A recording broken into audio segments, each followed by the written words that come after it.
Most of y'all are able to say you don't like your friends. You don't trust them. They tell all of your deep, dark secrets. So why are they still there? If your life and the people that you have in your life creates nightmares for your life, what makes you think that because you're going to sleep that your mind is going to stop? The nightmares that you're having while you're awake, you're witnessing nightmares. Drama, dysfunction, negative people, you consuming your life. It's like, oh, there's negative dysfunction and drama. And you're going to walk into the direction of dysfunction and drama.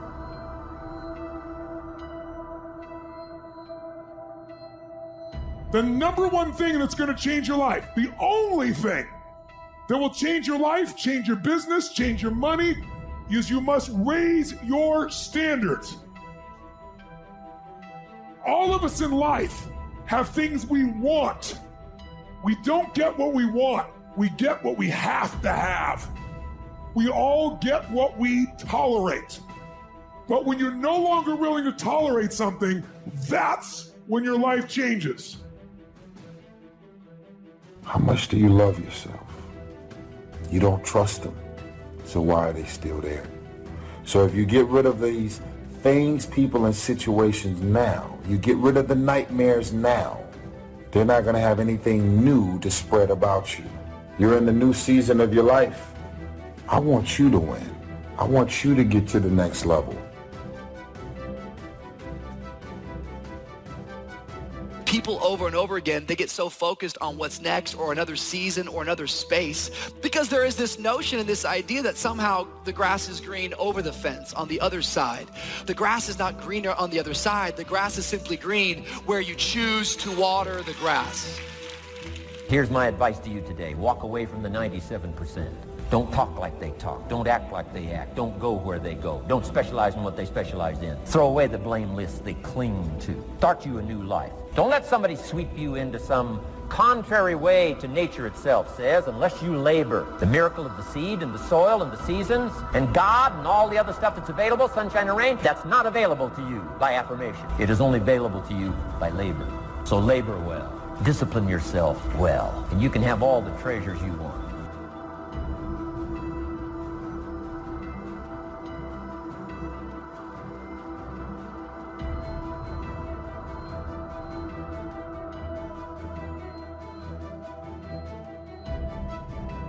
The only thing more important than who you are today is who you're becoming tomorrow.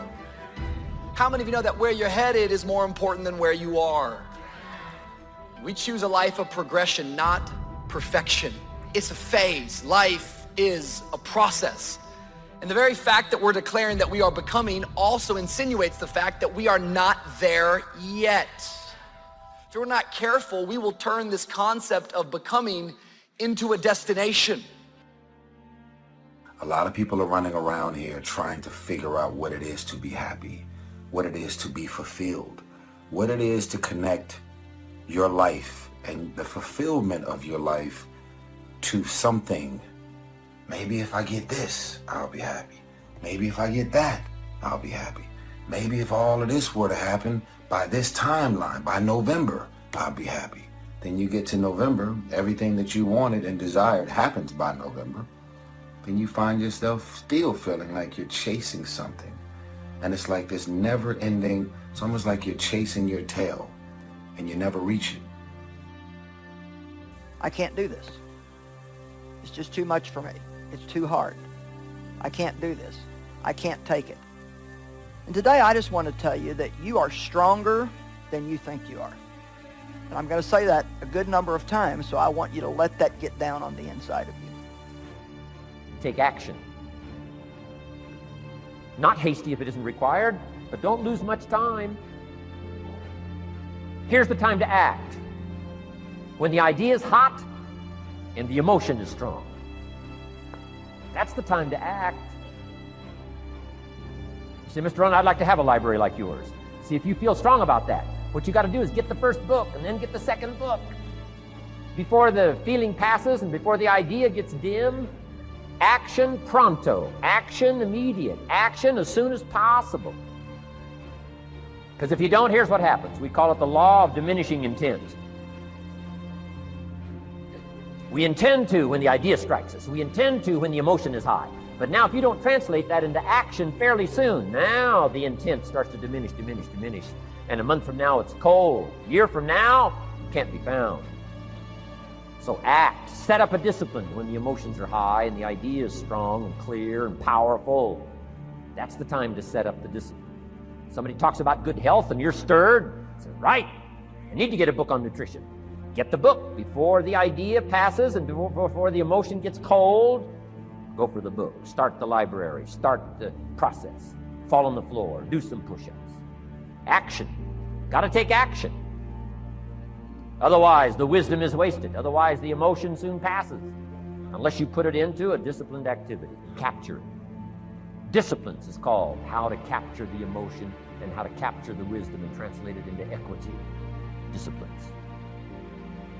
Now, here's what's important about disciplines. All disciplines affect each other. In fact, here's a good philosophical phrase. Everything affects everything else. Nothing stands alone. Don't be naive in saying, well, this doesn't matter. I'm telling you, everything matters. There are some things that matter more than others, but there isn't anything that doesn't matter.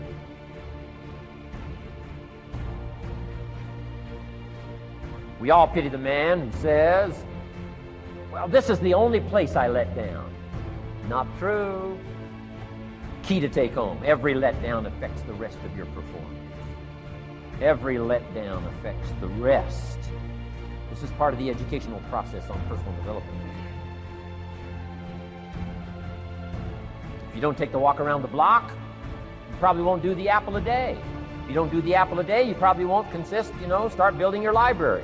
If you don't build your library, you probably won't keep a journal, and you won't take pictures, and you won't do this, you won't do wise things with your money, you won't do wise things with your time, won't do wise things with your possibilities and relationships, and the first thing you know, 6 years of that accumulated, and we say you have messed up. So the whole key to reversing that process now is to start picking up these disciplines. Now here's the positive side. Every new discipline affects the rest of your disciplines. Every new one affects the rest. The difference in people is their standards, period. Everyone in the world has a list of things they think they should do. I should lose weight. I should work out. I should work harder. I should make more calls. I should. And then you know what? People don't do their shoulds and they get mad at themselves. What changes people is when your should becomes a must. When suddenly the thing you said should happen has to happen. That's when human beings change. It's like if you want to take the island, burn the boats. Because if there's no way to go back, it's amazing what happens when it's a must to do something versus a should. That's what makes human beings succeed. Pick up your damn suffering and bear it and try to be a good person so you don't make it worse. That's what life is like. It's suffering. Have you ever just had one of those days when your parachute doesn't open? The race has started, but your gate won't unlock. You just can't keep up. You can't keep your head above water. It's just one of those days.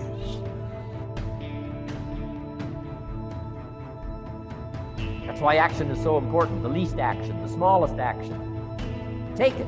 Because when you start accomplishing and the value starts to return from that one action, it'll inspire you to do the next one and the next one and the next one.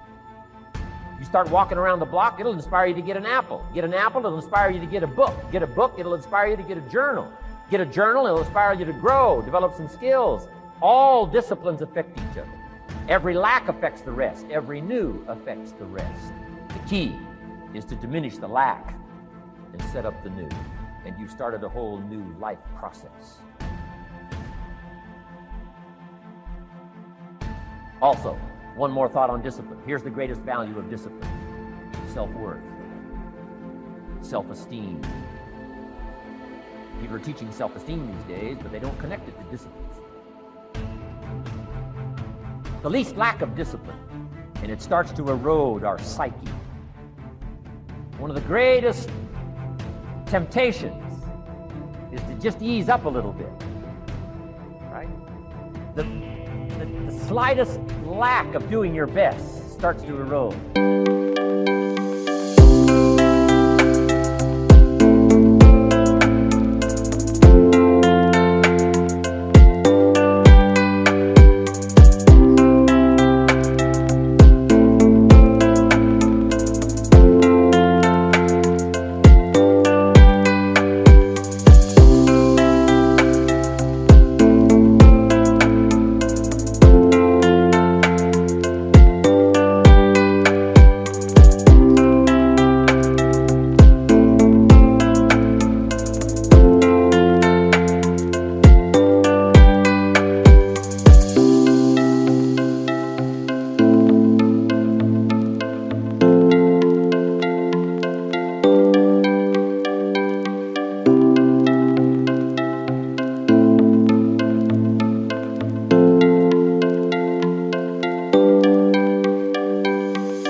Instead of doing your best, doing just a little less than your best. Sure enough. You say, well, it's just going to affect my sales. No, it's going to affect your consciousness. It's going to affect your philosophy. Now you've begun in the slightest way to affect your own philosophy. Here's the problem with the least neglect. Neglect starts as an infection. And if you don't take care of it, it becomes a disease. And one neglect leads to another. And the worst of all, when neglect starts, it diminishes our self-worth, our self-confidence, our self-value. You say, well, how can I get back my self-respect? I'm telling you, you don't have to go to 29 classes. All you have to do is start the smallest discipline that now corresponds to your own philosophy, like I should, and I could, and I will. No longer will I let neglect stack up on me so that I will have the sorry scenario 6 years from now, giving some excuse instead of celebrating my progress. That's the key to discipline. Okay? Let's get kids involved in the least of disciplines.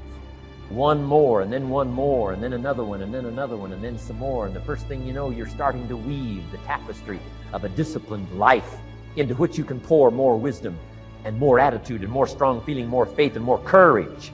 Now you've got something, a vessel in which to put it. And now the equities start to flow. And the early return, I'm telling you, if you'll start this process, the early return will have you so excited. You'll commit yourself to this strategy for the rest of your life. You'll never go back to the old ways. Join a new crowd. Join a new group. The disciplines to do it. Take action.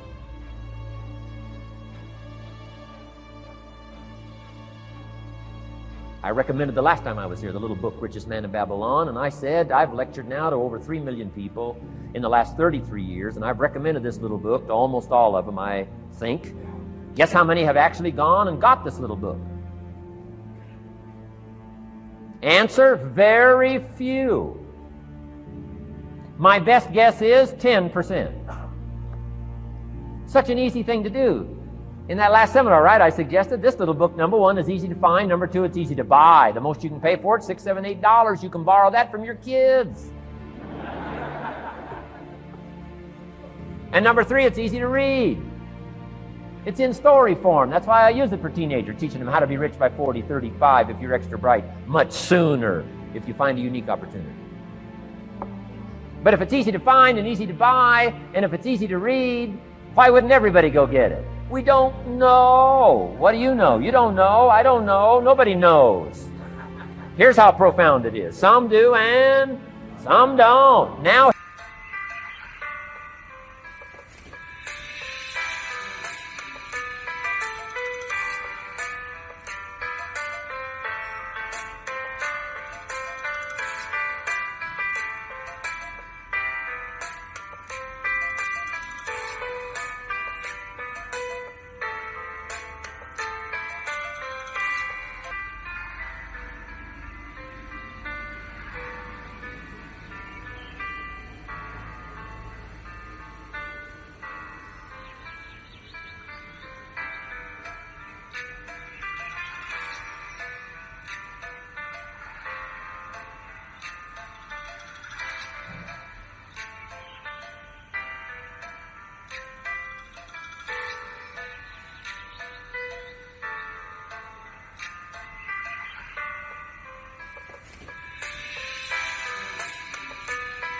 Here's the numbers. About 10% do.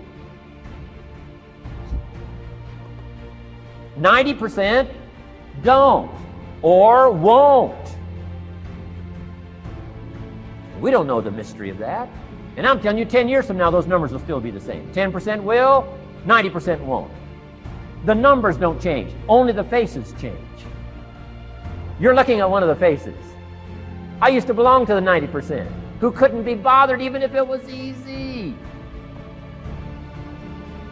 Guess how many people have a library card? Wisdom of the world available. Transform your life in any value amount you want. By the way, how much is a library card in Texas? Free. Here's what free is. Easy. I mean, it can't be any easier than free. Somebody says, well, would you bring it by? Well, no. At least you got to go get it. No.